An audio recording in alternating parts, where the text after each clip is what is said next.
Welcome back to Real Relationship Advice.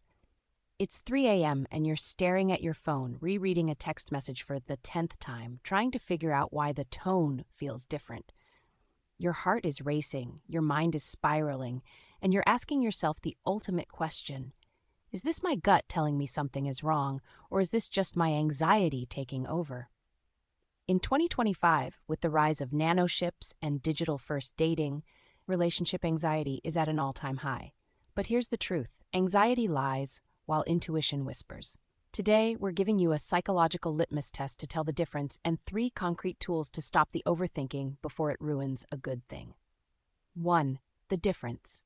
Anxiety shouts, intuition whispers. To stop the spiral, you first have to identify the voice you're hearing. Psychology tells us that anxiety and intuition feel very different in the body. Anxiety is loud and urgent. It feels like a jolt of panic. It's fueled by what-ifs about the future or should-haves about the past. It often comes with physical tension, a racing heart, shallow breathing, or a knot in your stomach. Most importantly, anxiety makes you feel less certain the more you think about it. Intuition is calm and steady. A genuine gut feeling usually arrives as a quiet, neutral knowing. It's rooted in the present moment, not a hypothetical future. It doesn't scream for your attention, it just sits there. Paradoxically, intuition often brings a sense of clarity and centeredness, even if the news is something you don't want to hear. The goal: if the feeling is frantic and urgent, it's likely anxiety. If the feeling is quiet and consistent, it's likely your gut. 2. The litmus test for certainty. When you're caught in an overthinking loop, you are often performing a compulsion, searching for certainty that doesn't exist. To break this, ask yourself these 3 questions. Is there concrete evidence right now?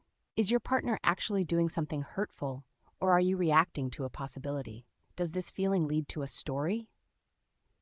Anxiety loves to build a narrative. Example, they didn't text back, which means they're bored, which means they're going to leave me. Intuition stays with the fact. Example, I feel a lack of connection today.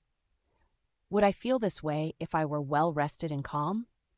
Anxiety feeds on exhaustion and stress. Intuition remains the same regardless of your mood. The goal: by checking the facts against the story, you create a gap between your feelings and your actions. 3 tools to stop the spiral. If you've realized it's anxiety, you need to regulate your nervous system, not think your way out of it. The 5-4-3-2-1 grounding method. Stop the mental playback and name 5 things you see, 4 things you can touch, 3 things you hear, 2 things you smell, and 1 thing you can taste. This pulls your brain out of the future threat mode and back into the safety of the room. The wait to worry window. Tell yourself, I am allowed to worry about this, but only at 6 p.m. for 10 minutes. By scheduling the worry, you prove to your brain that the emergency isn't actually an emergency. Often, by the time 6 p.m. rolls around, the feeling has passed. Name the part.